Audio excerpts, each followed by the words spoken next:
Kung mahihiram ko lang ulit sana yung mga oras na tayo pa,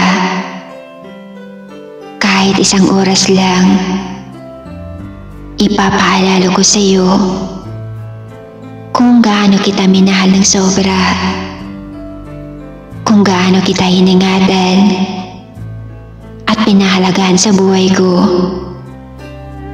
kung bakit kailangan kong masaktan at iwan mo. Sa isang iglap, binaliwala mo lahat na parang bula. Pagkatapos nating balikan ang hiram na oras, ibibigay ko sa iyo ang kalayaan mo para sa taong dahilan kung bakit ako nasasaktan ngayon.